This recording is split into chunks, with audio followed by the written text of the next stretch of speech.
We're still talking about this value matter. No, we don't have anything to say other than to talk about value. We've been sharing about the fact that you are valuable by default, and consequent upon that, what should you know next? Consequent upon that, how should you respond? Consequent upon that, what should you get out of the knowledge? That's where we are now. And we have made several points on what you should now do, how you should carry yourself, how you should portray your living. And I believe that as you come across these things, each one of them will become like a daily teleguiding instrument. It will become like a tool, a working implement, a walking stick to work with and to live by.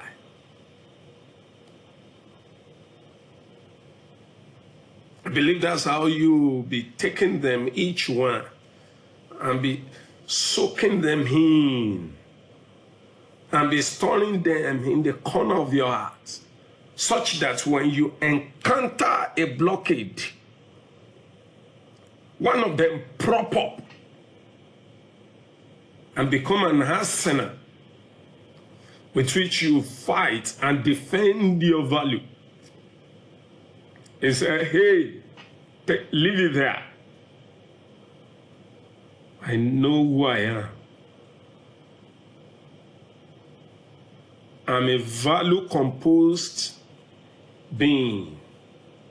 I'm not a thing. I'm a being of value. I'm a being of honor. I count in the web of life. I'm a project in God's hand. I hope this will be your response to these things. Now to today's point, we are saying that knowing that you are a value-composed being by default, know this, you are a value and not just a figure. You are not just a figure. This is a very deep matter. Very deep matter. You are a value, not just a figure. Wow. You see, many people will not know why God said to Moses, don't count the children of Israel. Don't count the children of Israel. Except at certain times when he decides in his own power to allow it done so. In his own sovereignty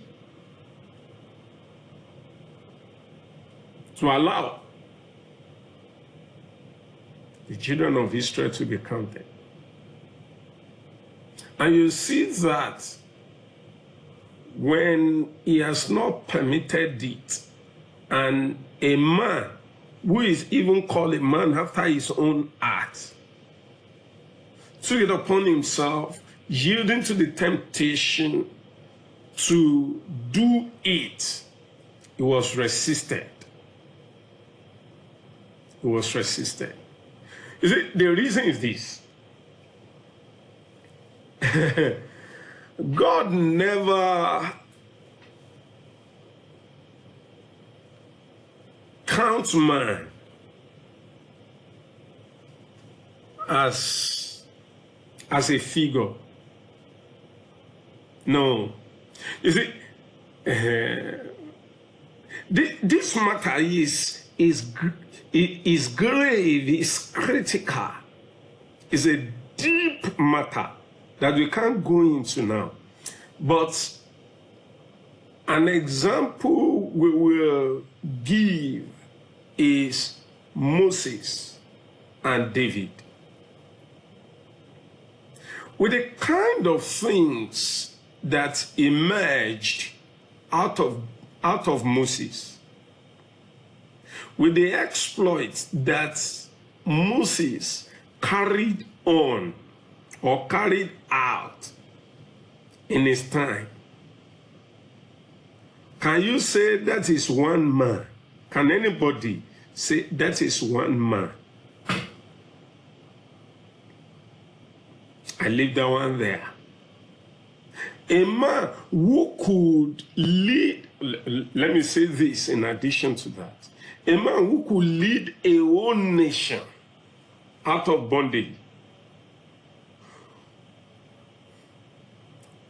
who men became great by encountering him, a man who lived as if he had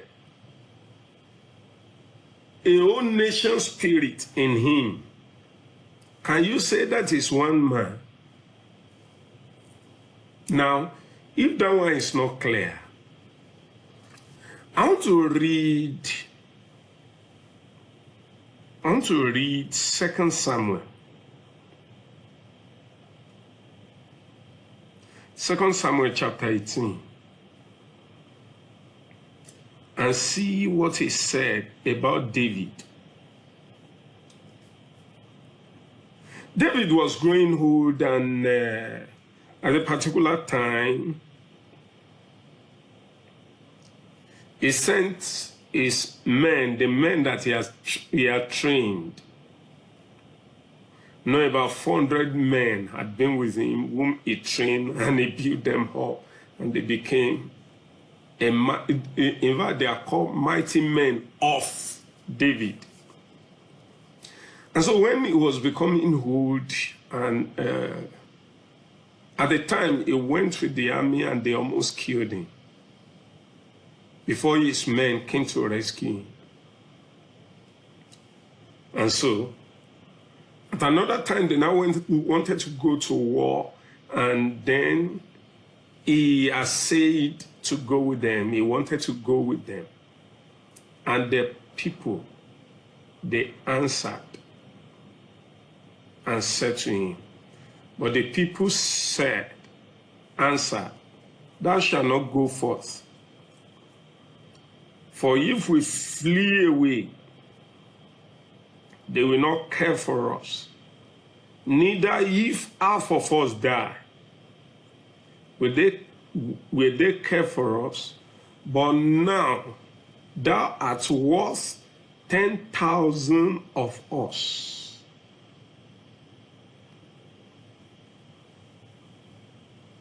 The people look at David. It may look as if it's a metaphor. But what these people are saying, they are not joking with it.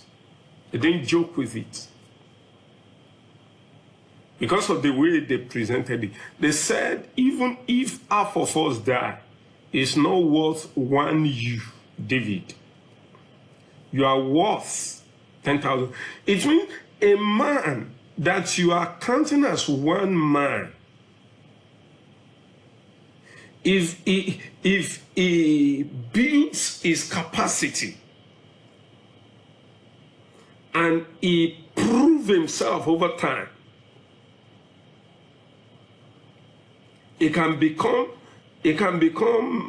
a 1,000 man packed in one. At least in my Yoruba language, as an African,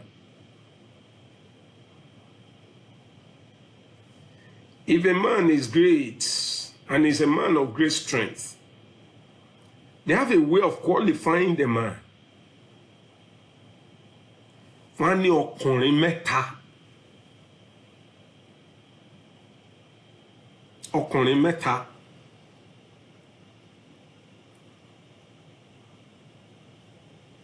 Now, what they are saying is that three men in one man. Ọkùnrin mẹ́ta, 3 men in one man. That's a man that exhibits certain amount of strength.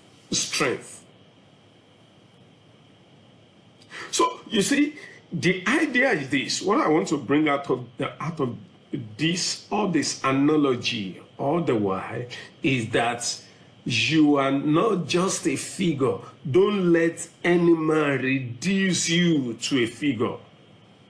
Maybe by what you are doing now, or maybe because of the way you are carrying yourself, or because of the challenges and encumbrances around you, or because of the things that you are capable of doing now. Don't stay there.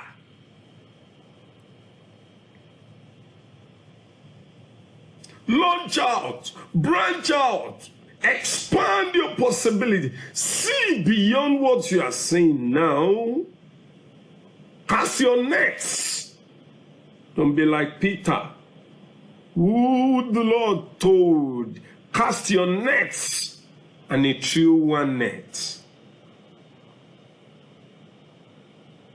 As a thinking of limitation,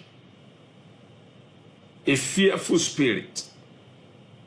Cast your nets,